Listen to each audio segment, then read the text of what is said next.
ಹೆಚ್ಚಿನ ಸಂಭಾವನೆಯನ್ನು ಕೊಟ್ಟೆ. ಈ ಸಂಭಾವನೆ ಯಾವ ಒಂದು ಹಣಕ್ಕೂ ಸಮವಾಗದು. ಈ ಒಂದು ಪ್ರೀತಿಯ ಹೃದಯದ ಸಂಭಾವನೆ ನಿಜವಾಗಿಯೂ ನನ್ನ ಜೀವನದಲ್ಲಿ ನಾನು ಮರೆಯಲಾರೆ.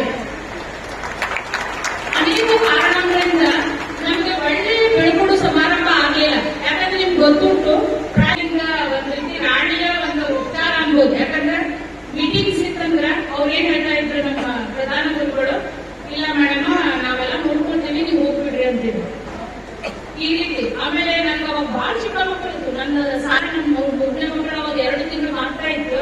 ಅವ್ಳು ಬಿಟ್ಟು ನಾನು ಶಾಲೆಗೆ ಬರ್ತಾ ಇದ್ದೆ. ನನ್ನ ಸಹೋದರಿಗೂ ಓದ್ತು ನನ್ಗೆ ಏನ್ ಪ್ರಾಬ್ಲಮ್ ಇತ್ತು ಅಂತ ಹೇಳಿ. ಅವಾಗ ಅವ್ರು ನನ್ಗೆ ಬಹಳವಾಗಿ ಅವಕಾಶವನ್ನ ಮಾಡಿಕೊಡ್ತಾ ಇದ್ರು. ಇಂದು ಅವ್ರನ್ನ ನೋಡ್ತೀನಿ, ಈಗ ಅವ್ರನ್ನ ನೆನಪು ಮಾಡ್ಕೊಡ್ತೀನಿ. ಯಾಕಂದ್ರೆ ಅವ್ರದ್ದು ಒಂದು ಸಪೋರ್ಟ್ ಸಹಾಯ ಆ ದಿನ ನನ್ಗೆ ಸಿಗ್ಲಿಲ್ಲ ಅಂದ್ರೆ ಈ ದಿನ ನಾನು ಈಗ ಮುಂದಿನ ವರ್ಷ ರಿಟೈರ್ಡ್ ಆಗ್ತಾ ಇದ್ದೀನಿ. ಈ ಒಂದು ಸರ್ವಿಸ್ ನಾನು ಮುಗಿಸ್ತಾ ಇರ್ಲಿಲ್ಲ. ಬಹಳವಾಗಿ ಒಂದು ಒಳ್ಳೆ ಮಗಳಂತೆ ಅವ್ರು ನನ್ನನ್ನು ಪೋಷಿಸಿದ್ರು. ಇಂಥ ಒಂದು ಪ್ರಧಾನ ಗುರುಗಳ ಅವಶ್ಯಕತೆ ನಮ್ಗೆಲ್ಲರಿಗೂ ಇದೆ. ಶಾಲೆಯಲ್ಲಿ ಪಂಚಾಂಗ ವಿಷಯ, ಆಮೇಲೆ ಗುರು ಹಿರಿಯರಿಗೆ ಮರ್ಯಾದೆ ಕೊಡೋದು ನಮ್ಮ ಸರ್ಕಾರಿ ಶಾಲೆಗಳಿಲ್ಲ. ಅದಕ್ಕೆ ಈ ದಿನ ನೀವು ಸರ್ಕಾರಿ ಶಾಲೆಯಲ್ಲಿ ಕಲ್ತಂತ ನನ್ನ 50 ಮಕ್ಕಳು ನಮ್ಮನ್ನ ಸನ್ಮಾನಿಸಿದ್ರು. ಈ 50 ಮಕ್ಕಳು ನಮ್ಮ ಶಾಲೆಗೆ ಬಂದ್ರೆ ಬಹಳ ನಮ್ಮ ಶಾಲೆ, ನಮ್ಮ ಊರು ಉದ್ಧಾರ ಆಗ್ತದೆ. ನೀವೇನು ಹಿಂಜರಿ ಬೇಡ್ರಿ, ನೀವು ಸ್ವಲ್ಪ ನಿಮ್ಮ ಮನೆಯೊಳಗೆ ಏನ್ ಮಾಡ್ರಿ, ಸ್ವಲ್ಪ ನೀವು ಇದು ಕೊಟ್ರಂದ್ರ ನಿಮ್ಮ ಮಕ್ಕಳು ಉದ್ಧಾರ ಆಗೇ ಆಗ್ತದೆ. ಅದಕ್ಕೆ ಮತ್ತೀಗ ಈ ಒಂದಾವತ್ತಿ ನಾನು ನಿಮ್ಗೆ ಈ ಮಾತನ್ನು ಹೇಳ್ತಾ, ಏನಾದರೂ ವಿಷಯಗಳಲ್ಲಿ ತಪ್ಪಾಗಿದ್ರೆ ಕ್ಷಮಿಸ್ರಿ.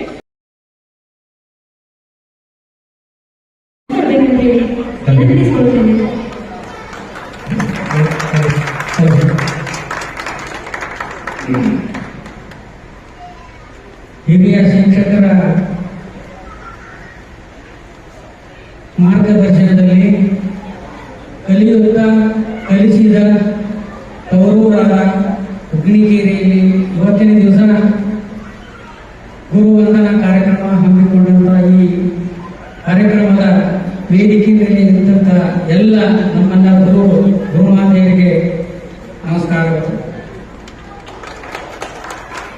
ಹಾಗೂ ಇಲ್ಲಿ ನೆರೆದಂತ ಎಲ್ಲರಿಗೂ ನಮಸ್ಕಾರಗಳು. 1994ನೇ ಇಸ್ವಿಯಿಂದ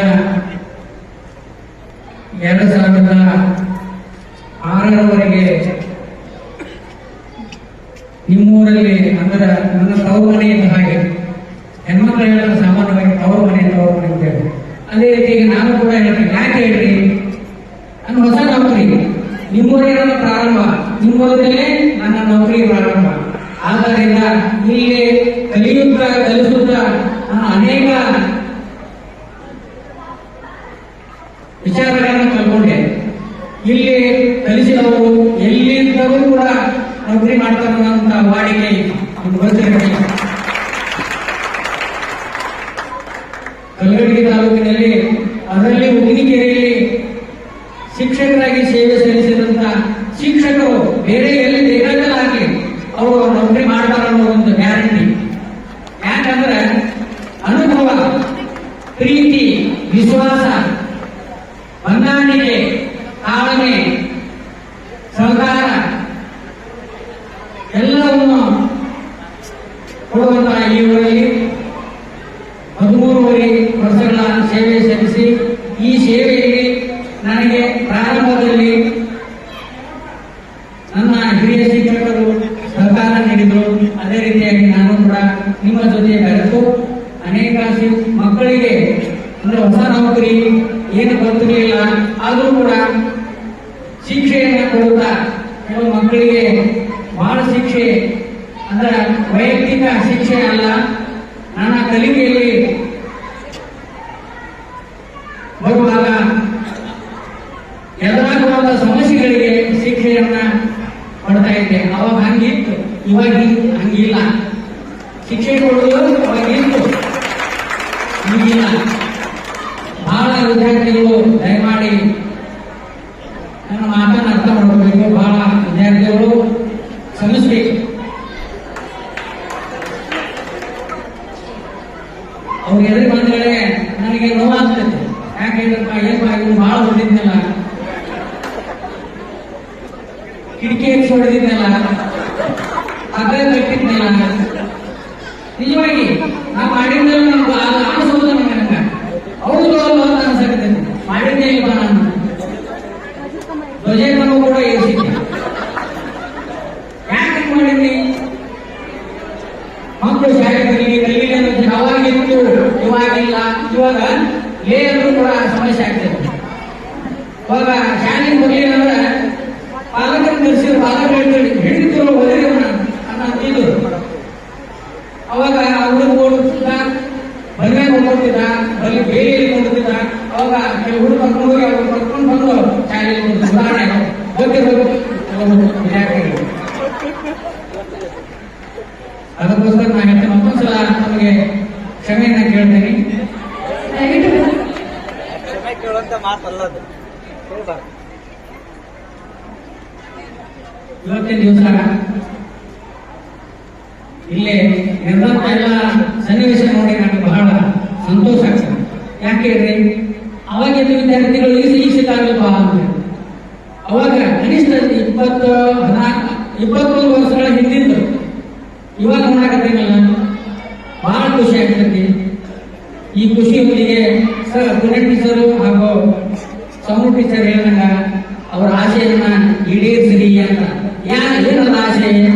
ನಿಮ್ಮ ಮಕ್ಕಳನ್ನ ಸರ್ಕಾರಿ ಶಾಲೆಗೆ ಸೇರಿಸಿರಿ, ಸರ್ಕಾರಿ ಶಾಲೆಯನ್ನ ಉಳಿಸ್ರಿ, ನಮ್ಮಂತವರಿಗೆ ನೌಕರಿ ಮಾಡಕ್ಕೆ ಅನುಕೂಲ ಮಾಡಿಕೊಡ್ರಿ, ನೀವು ಕೂಡ ಶಿಕ್ಷಕರಾಗಿ ಇದೇ ಊರಿಗೆ ಬಂದು ಸೇವೆ ಸಲ್ಲಿಸ್ರಿ ಅಂತ ಹೇಳ್ತಾ ನಾನು ಹೇಳ್ತೀನಿ.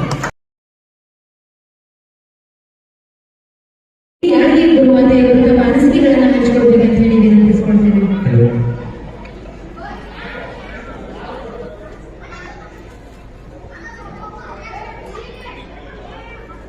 ವೇದಿಕೆಯ ಮೇಲೆ ಆಶೀರ್ವಾದವಿರುವಂಥ ಗಣ್ಯಮಾನ್ಯರೇ, ವೃತ್ತಿ ಬಾಂಧವರು ಮತ್ತು ಹೈಸ್ಕೂಲ್ ಪ್ರೈಮರಿ ಹೆಡ್ ಮಾಸ್ಟರ್, ಇಲ್ಲಿವರೆಗೂ ಹೇಳಿದಂಥ ವಿಷಯಗಳನ್ನ ಬಿಟ್ಟು ಹೇಳ್ತೀನಿ. ನಾವು ಅದನ್ನ ತಿಳ್ಕೊಂಡ ಅವರು ಮಾತಾಡ್ತಾರಂತ ಹೆಂಗೇನು ಮಾಡಬೇಕಪ್ಪ, ನಾನು ವಿಷಯನೇ ಬೇರೆ ಆಯ್ತು. ಅದಕ್ಕೆ ಶಿಕ್ಷಕ ಶಿ ಅಂದ್ರ ಶಿವನ ಸ್ವರೂಪಿ, ಕ್ಷ ಅಂದ್ರ ಕ್ಷಮೆಯ ಸ್ವರೂಪಿ, ಕ ಅಂದ್ರ ಕರುಣಾಮಿ. ಈ 3 ಗುಣಗಳಲ್ಲಿ ಯಾರಿಗಿರ್ತೋ ಅವರು ಶಿಕ್ಷಕರು.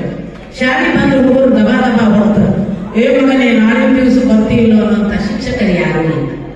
ಅದಕ್ಕೆ ನಮ್ಮ ಸರ್ಕಾರಿ ಶಾಲೆಯಲ್ಲಿ ನಯವಂತರು, ಪಂಡಿತರು, ವಿದ್ಯಾವಂತರು, ಅಗದಿ ಒಂದು ಸಮಯ ಪಾಲಕರದ ಇಂಥ ಒಂದು ಶಾಲೆ ಬಿಟ್ಟು ನೀವು ಬೇರೆ ಶಾಲೆಗೆ ಹಚ್ತೀನಿ ಅಂದ್ರೆ ನೀವು ಕನ್ನಡದ ಪ್ರೇಮಿಗಳು ಅಲ್ಲ. ಕನ್ನಡದ ಪ್ರೇಮಿಗಳು ಕರ್ನಾಟಕದ ಒಂದು ಕನ್ನಡ ಮಾತೆ ಆಗಿದ್ರು, ಕನ್ನಡ ಮಾತೆ ಮಕ್ಕಳಾಗಿದ್ದಾರೆ. ಕನ್ನಡ ಶಾಲೆಯನ್ನು ಬೆಳೆಸಿ ಉಳಿಸಿ ಅಂತ ಹೇಳಿ ಇನ್ನೊಂದು ಮಾತು ಹೇಳ್ಬೇಕಂದ್ರ, ಈ ಊರು ಹೆಂಗದ ಅದನ್ನ ನಾಗಿದ್ದಂಗ, ನನ್ನ ನಾಡು ಹರ್ತಾಗಿತ್ತು, ಊರುನು ಹರ್ತ. ನನ್ನ ನಾಡು ಒಳ್ಳೇದಿತ್ತಂದ್ರ ಊರುನು ಒಳ್ಳೇದು. ಅದಕ್ಕೆ ನಾವು ಒಳ್ಳೆಯ ವಿದ್ಯಾರ್ಥಿಯಾಗಿ, ಒಳ್ಳೆಯ ಶಿಕ್ಷಕರಾಗಿ ಮತ್ತು ಒಳ್ಳೆಯ ಒಂದು ಗೃಹಿಣಿಯಾಗಿ ಹೆಸರು ಬಳಸಬೇಕಾದ್ರೆ ನಮಗೆ ಸಹನೆ ಬೇಕು. ಹೆಣ್ಣು ಮಕ್ಕಳಿಗಂತೂ ಬಹಳ ಸಹನೆ ಬೇಕು. 2 ಮಾತಿನಲ್ಲಿ ಹೇಳ್ತೀನಿ, ಗಂಡು ಮಕ್ಕಳಲ್ಲಿ ನೀವು ಬಹಳ ಹೇಳಕತ್ತಾರಗಳು, ಇವ್ರೇನು ಆಧಾರ್ ಕಾರ್ಡ್ ತಗೊಂಡವರು ಅಂತ ಬೇಡ. ಈಗ ಹೆಣ್ಣು ಮಕ್ಕಳಲ್ಲಿ ಹೆಚ್ಚಾಗಿ ಏನ್ ಬೇಕು? ಸಹನೆ ಬೇಕು. ಶಿಕ್ಷಣವನ್ನ ನೀವು ಸಹನೆ ಇರ್ಬೇಕಂದ್ರ ನಿಮ್ಮ ಹಾಗೆ ನಿಮ್ಮ ಕೈಯಾಗ ಎಂತವನೇ ಗಂಡ ಸಿಗಲಿ, ನಿಮಗೆ 2 ಬಾಗಿಲ, ಒಂದು ತವ್ರ ಮನಿ, ಒಂದು ಗಂಡನ ಮನಿ.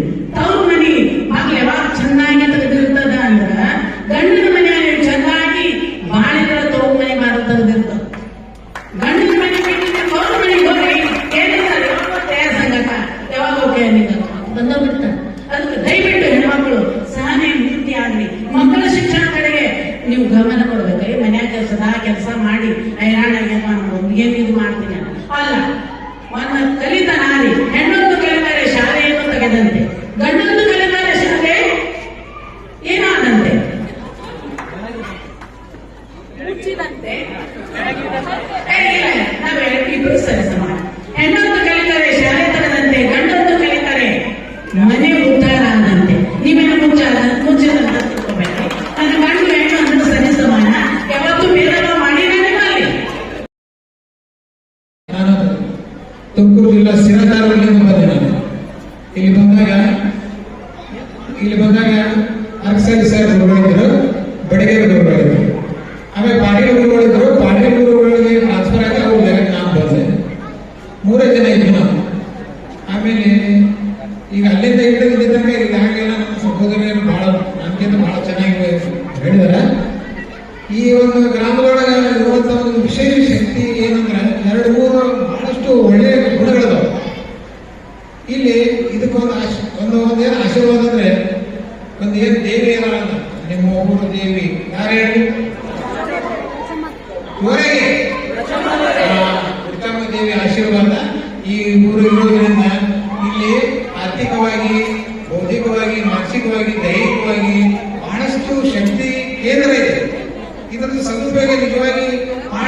ಗ್ರಾಮದ ಜನರು ಪಡ್ಕೊಂಡಾರ.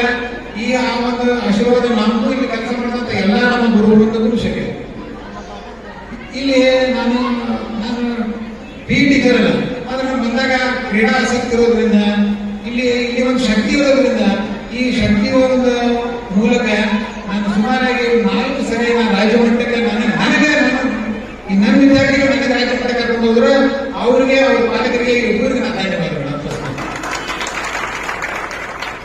ಆ ಟೈಮ್ನಲ್ಲಿ ಯಜಮಾನರು ಒಬ್ಬರು ಅವರು ಅವರೆಲ್ಲ ಕ್ರೀಡಾಭವನ ಹಿಂಗಿತ್ತಲ್ಲ, ರಾತ್ರಿ 9 ಗಂಟೆ 10 ಗಂಟೆ ಮೇಲೆ ತನಕ ನಾವು ಪ್ರಾಕ್ಟೀಸ್ ಮಾಡಿಸಿದಾಗ ಗ್ರೌಂಡ್ನಾಗ ಬಂದು ತಾವು ಬಂದು 10 ಗಂಟೆ ತನಕ 10 ತನಕ ನಾವು ಮಕ್ಕಳು ಪ್ರಾಕ್ಟೀಸ್ ಮಾಡ್ತಿದ್ರು. ಅವರು ಬಂದು ನನಗೆ ರಾತ್ರಿ ಊಟ ಮಾಡಿಸಿ ಮತ್ತೆ ಮೋಟರ್ ಸೈಕಲ್ ಮೂಲಕ ನನಗೆ ದುಡ್ಡು ಮುಟ್ಟಿಸ್ತಿದ್ರು. ಇದು ಯಾರು ವೈಯಕ್ತಿಕ ವರ್ಣನೆ ಮಾಡೋಕ್ಕಲ್ಲ. ಇಲ್ಲಿ ಕಲಿಕಾ ಶಕ್ತಿ ಸಹಿತ ಪಾಲಕರಲ್ಲಿ ಅವರು ಕಲಿಯದೇ ಇರಲಿ, ಎಲ್ಲಾ ರೀತಿಯಿಂದ ಕಲಿಸ್ಬೇಕ. ನಮ್ದು ಒಂದು ಮಕ್ಕಳು ನಮ್ಮ ಇಡೀ ಊರಿನ ಒಂದು ಜನಾಂಗ ಮುಂದೆ ಬರಬೇಕನ್ನುವಂತ ಒಂದು ಇಚ್ಛಾಶಕ್ತಿ ಇದೆಯಲ್ಲ, ಅದು ಬಹಳ ದೊಡ್ಡದೈತಿ. ಅದೊಂದು ವಿಶೇಷವಾದಂತ ಇಚ್ಛಾಶಕ್ತಿ. ಅವರು ಬಡವರಲ್ಲಿ ಶ್ರೀಮಂತರಲ್ಲಿ ಏನೇ ಯಾವ ಪ್ರಶ್ನೆ ಇಲ್ಲ, ಅಷ್ಟೇ ದೊಡ್ಡ ಮನಸ್ಸು ಐತಿ. ಇಲ್ಲಿ ಇನ್ನೊಂದು ಆಮೇಲೆ ಬಹಳಷ್ಟು ಪ್ರಕಾರವಾಗಿ ಇಲ್ಲಿ ನನ್ನ ಒಂದು ಪಿರಿಯಡ್ನೊಳಗೆ ಕಲಿಗಡಿಗಳು ಎಲ್ಲ ಹೇಳ್ಕೊಳ್ಳುವಂತ ಇರ್ತಿರ್ಲಿಲ್ಲ. ಹೊಟ್ಟೆ ನಮ್ಗೆ ನಮ್ಮ ಮೇಲಾಧಿಕಾರಿಗಳು ಫೋನ್ ಮಾಡಿ ಯಾರಿಗಾರು ಹೇಳಿ ಕಳಿಸಿದ್ರು. ಯಾರು ಹಿರಿಯ ಅಧಿಕಾರಿಗಳು ಬಂದ್ರೆ ಊಟದ ವ್ಯವಸ್ಥೆ ಮಾಡಿ ಒಂದೇ ಇವತ್ತು ನಮ್ಮ ಕೈಯಾಗ ಬಹಳ ಸಣ್ಣ ಮಕ್ಕಳು ಈಗಾಗಲೇ ನನ್ನ ಕೈಯಾಗ ಅವ್ರಿಗೆ ಮಕ್ಕಳು ಆಗಿರ್ಬೋದು. ಅವ್ರಿಗೆ ಬಂದು ಮಾಡ ಇಲ್ಲ ಸಾಯಕ್ಕೆ ಬರ್ತಾರೆ, ಇಷ್ಟಂದ್ರೆ ಸರ ನಾಲ್ಕು ತರ್ತೀನಿ ಅಂತೇಳಿ ನಾವು 3-4 ಮಂದಿ ಅಂದ್ರೆ 40 ಮಂದಿ ಕೂಡ ತರ್ತೀವಿ. ಅಂದ್ರೆ ಇಲ್ಲಿ ಒಂದು ದಾನ ಶಕ್ತಿ ಇದ್ದಾರೆ. ಅನ್ನದಾನ ಮಾಡುವಂತದ್ದು ಅನ್ನಕ್ಕೆ ಗೌರವ ಯಾರು ಖಾತ್ರಿ ಇಲ್ಲ. ಎಲ್ಲರೂ ಇದೊಂದು ನಾವು ಕಲಿಸೋದಲ್ಲ, ನಾವು ಏನು ಸುಮಾರು ಹೆಸರಿಗೆ ಮಾತ್ರ ಶಿಕ್ಷಕರು. ಆದ್ರೆ ಇಲ್ಲಿ ಮೊದಲಿಂದ ಒಂದು ಸಂಸ್ಕೃತಿ ಒಳಗೆ ಒಂದು ಎಲ್ಲ ಒಂದು ಹಿರಿಯರ ಆಶೀರ್ವಾದ ಈ ಎಲ್ಲರ ಮೇಲೆ ಇದಲ್ಲ. ಇಂಥ ಒಂದು ಪುಣ್ಯಕ್ಷೇತ್ರಕ್ಕೆ ನಮಗೆ ಸೇವೆ ಮಾಡಕ್ಕೆ ಅವಕಾಶ ಸಿಕ್ಕಿದ್ದಕ್ಕೆ ದೇವರಿಗೆ ಧನ್ಯವಾದ ಹೇಳ್ತೀನಿ. ನನಗೆ 2-3 ಸರಿ ಸನ್ಮಾನ ಮಾಡಿದ್ರೆ ಮತ್ತು ಸನ್ಮಾನ ಮಾಡ್ತಾರೆ. ಇದೇ ಸನ್ಮಾನ ಎಲ್ಲ ನಮ್ಮ ಬರಬೇಕು ಮಾಡ್ತಾರೆ. ಬಹಳ ಸಂತೋಷ. ಈ ಒಂದು ಸನ್ಮಾನ ಕಾರ್ಯಕ್ರಮ ಮಾಡುವಂತ ಪ್ರಕ್ರಿಯೆ ಮಾಡಿದ್ರೆ ನಿಮ್ಮ ಮಕ್ಕಳ ತನಕ ಆಗ್ಬೋದ ನಮಗೆ ಆಗ್ಲಿಕ್ಕಿಲ್ಲ. ಅದಕ್ಕೆ ಆ ಸಂಸಾರ ಈಗೇನು ನೀವು ಕಲ್ತೀವಿ, ನಮ್ಮ ಹಿರಿಯರ ಕಲ್ಸಾರ ಅವ್ರು ಎಷ್ಟ ಕಲೀಲಿ, ಏನ ಕಲೀಲಿ, ಈ ಶಿಕ್ಷಣ ಕಲೀಲಿ, ಯಾವ ಕಲೀಲಿ. ಆದ್ರೆ ಮನೆಯೊಳಗೆ ಇವತ್ತು ತಾಯಿಗೆ ಮಕ್ಕಳಿಗೆ ಹೇಳ್ಬೇಕು, ಹೆಣ್ಮಕ್ಳಿಗೆ ಹೇಳ್ಬೇಕು, ಗಂಡ್ಮಕ್ಳಿಗೆ ಹೇಳ್ಬೇಕು, ನಮ್ಮ ಸಂಸ್ಕಾರಕ್ಕೆ ಬಲಿ ಕೊಡಬೇಡ್ರಿ. ಈ ಸಂಸ್ಕಾರ ಈ ಗ್ರಾಮದ ಒಂದು ಒಳ್ಳೆ ಸಂಸ್ಕಾರ ಐತಿ, ಒಳ್ಳೆ ಬಲ ಐತಿ, ಶಕ್ತಿ ಐತಿ. ಉಪಯೋಗ ಮಾಡ್ರಿ, ಮಕ್ಕಳಿಗೆ ಕಲಿಸ್ರಿ. ಅವ್ರಿಗೆ ಬೇಕಾಗಿದ್ದ ಐತಿ, ಬಹಳ ನಿಜವಾಗಿ ಬಹಳ ಶಕ್ತಿ ಐತಿ. ಆರ್ಥಿಕವಾಗಿ, ಮಾನಸಿಕವಾಗಿ, ದೈಹಿಕವಾಗಿ ಎಲ್ಲಾ ರೀತಿಯ ಶಕ್ತಿ ಐತಿ. ಈಗ ಅದನ್ನು ಮುಂದೆ ನಡೆಸ್ಕೊಂಡು ಹೋಗುವಂತದ್ದು ಈಗಿನ ಪೀಳಿಗೆ ಇದಲ್ಲ. ಇದನ್ನ ಮಾಡಿದ್ರೆ ಈಗ ನಮ್ಮೆಲ್ಲ ಹಿರಿಯರು, ನಮ್ಮೆಲ್ಲರಿಗೂ ಗುರುಗಳಿಗೂ, ಆ ದೇವಿದು ಎಲ್ಲರಿಗೂ ಒಳ್ಳೆದಾಗಿ ಅಂತ ಹಾರಿಸಿ, ನಿಮ್ಮೆಲ್ಲರಿಗೂ ಒಳ್ಳೆದಾಗಿ ಅಂತ ಹಾರಿಸ್ತೀನಿ. ಇನ್ನು ಒಂದು ಪಾಯಿಂಟ್ ಹೇಳ್ತೀನಿ. ಎಷ್ಟು 5 ಏನು ಇವು 5 ಒಂದು ಶಕ್ತಿ ಐತಿ. ಇದು ಏನೈತಿದು, ಇದು ವಿದ್ಯಾರ್ಥಿ, ಇದು ಪಾಲಕರು, ಇದು ಸರ್ಕಾರ, ಇದು ಸಮಾಜ, ಈ ರೈತರಿದೆ. ಇದು ಗುರು ಐತಿ. ಇದಿಲ್ಲ ಅಂದ್ರೆ ಏನ್ ಮಾಡಕ್ಕಾಗೋದಿಲ್ಲ. ಎಲ್ಲಾರ್ಗೂ ಗುರು ಬೇಕು. ಗುರು ಇದ್ರೆ ಮುಂದೆ ಹೋಗ್ತದೆ. ಈಗ 2 ಏನ್ ಮಾಡಕ್ಕಾಗೋದಿಲ್ಲ. ಗುರು ಮತ್ತು ವಿದ್ಯಾರ್ಥಿ 2 ಕೂಡ ಏನ್ ಮಾಡಕ್ಕಾಗೋದು. ಒಂದು ಚೀಲ ಎತ್ತಕ್ಕಾಗೋದು, ಒಂದು ಪೇಪರ್ ಎತ್ತಕ್ಕಾಗೋದು. ಬರೀ ಧಾರ್ಮಿಕ ಇಂಪ್ರೂವ್ ಮಾಡೋದು ಮಾಡಕ್ಕಾಗೋದು. ಬರೀ ಸರ್ಕಾರ ಗುರುಗಳು ಮಾಡೋದಾಗುದಿಲ್ಲ, ಬರೀ ಸರ್ಕಾರ ವಿದ್ಯಾರ್ಥಿ ಮಾಡೋದಿಲ್ಲ. ಆದ್ರೆ ಎಲ್ಲ ಸೇರಿದಾಗ ಒಂದು ಭವಿಷ್ಯ ಆಗ್ತದೆ. ಇಲ್ಲಿ ಸರ್ಕಾರ, ಪಾಲಕರು, ಮಗು, ಗುರು ಇವೆಲ್ಲ ಸೇರಿದಾಗ ಒಂದು ಬಲಾಢ್ಯ ಒಂದು ಶಕ್ತಿ ಬರ್ತದೆ. ಇವೆರಡೇ ವಿದ್ಯಾರ್ಥಿಗಳು ಆಗೋದಿಲ್ಲ. ಗುರುಗಳು ಮತ್ತು ವಿದ್ಯಾರ್ಥಿಗಳಿದ್ರೆ ಏನು ಮಾಡಕ್ಕಾಗ್ತದೆ. ಆಮೇಲೆ ಈ 4ಕ್ಕೂ ಯಾರು ಹಿಡಿದಾಗಿರ್ಬೇಕಂದ್ರೆ ಗುರುಗಳು ಹಿಡಿದಾಗಿ, ಈ ಜಗತ್ತ ಗುರುಗಳು ಹಿಡಿದಾಗಿ, ಈ ಜಗತ್ತೆಲ್ಲ 4ಕ್ಕೂ ಕಂಟ್ರೋಲ್ ಮಾಡುವಂತದ್ದು ಒಂದು ಗುರು. ಅದಕ್ಕೆ ಗುರುವಿಗೆ ಒಂದು ಸನ್ಮಾನ ಮಾಡಿದ್ರಿ. ಈ ಸನ್ಮಾನ ಮಾಡಿದಂತ ನಮ್ಮ ಎಲ್ಲ ಆತ್ಮೀಯ ಮಿತ್ರರಿಗೆ, ನನ್ನ ಆತ್ಮೀಯ ಮಿತ್ರರು ಯಾಕಂದ್ರೆ ಅವ್ರು ಯಾರೇ ದೊಡ್ಡೋತಿಗಾರೆ, ಅವ್ರು ನಾವು ಮಿತ್ರರಂತ ತಿಳ್ಕೊಂಡ್ರೆ, ಶಿಷ್ಯರ ತಿಳ್ಕೊಂಡ್ರೆ, ಯಾಕಂದ್ರೆ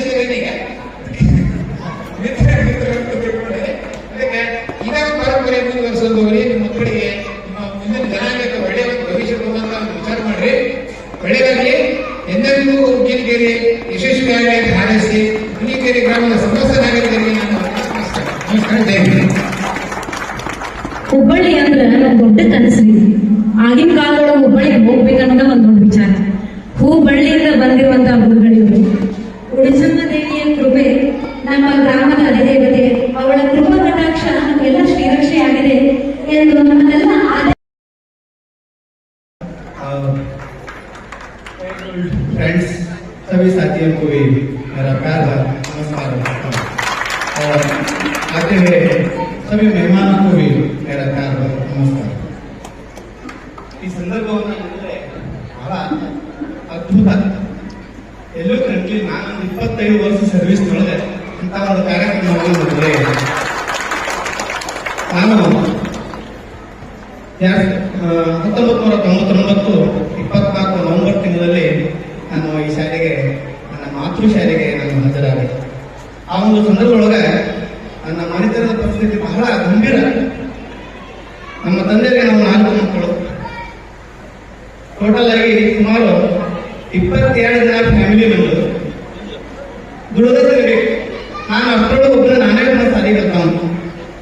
ಆ ಒಂದು ಸಂದರ್ಭದೊಳಗೆ ಈ ಒಂದು ಹಸಿವನ್ನ ನೀಗಿಸಿದಂತಹ ನನ್ನ ಮಾತೃಶಾಲೆ, ನನ್ನ ಬದುಕನ್ನು ಊಟವನ್ನು ಮಾಡಿದಂತ ನನ್ನ ಮಾತೃಶಾಲೆ. ಆ ಒಂದು ಸಂದರ್ಭದಲ್ಲಿ ನನಗೆ ಪ್ರೋತ್ಸಾಹವನ್ನು ನೀಡಿರ್ತಕ್ಕಂತಹ ಒಂದು ಮಾತನ್ನು ಹೇಳಕ್ಕೆ ಇಷ್ಟಪಡ್ತೀನಿ. ಏನೀಗ ಸುಮಾರು 50-60 ಜನ ಶಿಷ್ಯಂದರು ಚೈಲ್ಡ್ಹುಡ್ ಫ್ರೆಂಡ್ಸ್ ಒಂದು ಸಮೂಹವಾಗಿ ಕಾರ್ಯವನ್ನು ಮಾಡ್ತಾ ಇದ್ದಾರೆ. ನೀವು ಒಳ್ಳೆಯ ಗಂಡಂದಿರಿಗೆ, ಒಳ್ಳೆಯ ಹೆಂಡತಿಯಾಗಿ, ಒಳ್ಳೆಯ ಮಕ್ಕಳಿಗೆ ಪಾಲನೆ ಪೋಷಕರಾಗಿ, ಅದೇ ರೀತಿ ತಂದೆಯೂ ಕೂಡ ಮಕ್ಕಳಿಗೆ ಒಳ್ಳೆಯ ಪಾಲಕರ ಒಳ್ಳೆಯ ತಂದೆಯಾಗಿ, ಹೆಂಡತಿಗೆ ಒಳ್ಳೆಯ ಗಂಡನಾಗಿ ಒಂದು ಕಾರ್ಯವನ್ನ ಮಾಡುವಂತ ಹೋಗ್ರಿ. ಜೊತೆಗೆ ಒಳ್ಳೊಳ್ಳೆಯ ವಿಚಾರಗಳನ್ನ ಮಾಡಿ ಅಂತಕ್ಕಂಥ ಈ ಸಂದರ್ಭದಲ್ಲಿ ಒಂದೆರಡು ನುಡಿಗಳನ್ನ ಹೇಳೋದ್ರ ಜೊತೆಗೆ ನಮಗೆ ಮಾತನಾಡಲಿಕ್ಕೆ ಅವಕಾಶ ಮಾಡಿಕೊಟ್ಟಿರ್ತಕ್ಕಂಥ ಎಲ್ಲರಿಗೆ ವಂದಿಸಿ ನಾನು 2 ಮಾತುಗಳನ್ನು ಜ್ಞಾನದ ಕ್ಷಿತಿಜವೇ ಗುರುವಾಗಿದ್ದು ಶಿಕ್ಷಕ ಅಂದ್ರೆ ಒಂದು ರೋಲ್ ಮಾಡಲ್. ವೇದಿಕೆ ಮೇಲೆ ಆಸೀನರಾದಂತಹ ಎಲ್ಲ ನನ್ನ ಸಹೋದ್ಯೋಗಿ ಮಿತ್ರರಿಗೆ ನಮಸ್ಕಾರಗಳನ್ನ ತಿಳಿಸುತ್ತಾ, ನಾನು ಈ ಒಂದು ಕಾರ್ಯಕ್ರಮವನ್ನು ಕುರಿತು ಒಂದೆರಡು ಮಾತುಗಳನ್ನ ಹೇಳಿಕ್ಕೆ ಇಷ್ಟಪಡ್ತೀನಿ. ಮೊಟ್ಟ ಮೊದಲು ಹುಲಿಕೆರೆಗೆ 8ನೇ ತರಗತಿ ಆಯಿತು. ಯಾವಾಗಂದ್ರೆ 2003 ಮತ್ತು 4ನೇ ಇಸ್ವಿಯೊಳಗ ಆ 8ನೇ ತರಗತಿಗೆ ಒಬ್ಬ BEd ಆದಂತಹ, ಗ್ರಾಜುಯೇಷನ್ ಆದಂತಹ ಒಬ್ಬ ಶಿಕ್ಷಕರು ಬೇಕಾಗಿತ್ತು. ನಾನು ಅದೇ ತಾನೇ ಹಿಸ್ಲಿಕೋಟೆಗಳಲ್ಲಿ ಕೆಲಸ ಮಾಡ್ತಾ ಇದ್ದೆ. ಅಲ್ಲಿಂದ ಇಲ್ಲೇ 1.5 ವರ್ಷ ನಾನಿಲ್ಲೇ ಡೆಪ್ರೆಷನ್ ಆಗಿ ಬಂದು ಆ ನಲ್ಲಿ ಇರುವಂತಹ ಏನು ವಿಷಯಗಳಿತ್ತು ಅಂದ್ರೆ, ನಾನು ಕಲಿತಂತಹ BEd ಕೋರ್ಸ್ ಅಥವಾ MA ಒಳಗೆ ಏನ್ ಮಾಡಿತ್ತು ಆ ವಿಷಯಗಳನ್ನ ನನ್ನ ವಿದ್ಯಾರ್ಥಿಗಳಿಗೆ ಹೆಚ್ಚಿನ ವಿಷಯವಾಗಿ ನಾನು ಅವರಿಗೆ ಧಾರೆ ಎದ್ದೇನೆ ಅನ್ನೋದನ್ನ ಹೇಳಿಕೆ ಇಷ್ಟಪಡ್ತೀನಿ. ಯಾಕೆ ಅಂದ್ರೆ ನನಗೆ ಒಂದು ನನ್ನ ವಿಷಯ ಅಥವಾ ನನ್ನ ಜ್ಞಾನವನ್ನ ವ್ಯಕ್ತಪಡಿಸಲಿಕ್ಕೆ ನನಗೊಂದು ಹೈಸ್ಕೂಲ್ ಕ್ಲಾಸ್ ಬೇಕಾಗಿತ್ತು. ನಾನು ಪ್ರೈಮರಿಯಲ್ಲೇ ಕಲಿಸಿ ನನಗೇನಾಗಿತ್ತು ಒಂಥರ ಪೆಡಾಪಾಗಿದೆ. ಆದ್ರೆ ಆ ಸಮಯದಲ್ಲಿ ನನಗೆ 8ನೇ ತರಗತಿಯಲ್ಲಿ ಶಿಕ್ಷಕಿಯಾಗಿ ನೇಮಕ ಮಾಡಿ ಡೆಪ್ಯುಟೇಷನ್ ಬಂದಾಗ ಈ ಶಾಲೆಯಲ್ಲಿ ಜಂಗಾಳಿ ಸರ್ ಮುಖ್ಯ ಗುರುಗಳಾಗಿದ್ರು, ಬಾರ್ಕೇರ್ ಸರ್ ಇದ್ರು, ಜಡಿ ಸರ್ ಇದ್ರು, ಕಡವಾಡ್ ಟೀಚರ್, ಬುಲಿಯನ್ ಟೀಚರ್, ಮಾರಕನೂರ್ ಟೀಚರ್, ಮತ್ತೆ ನಮ್ಮ ಆತ್ಮೀಯರಾದ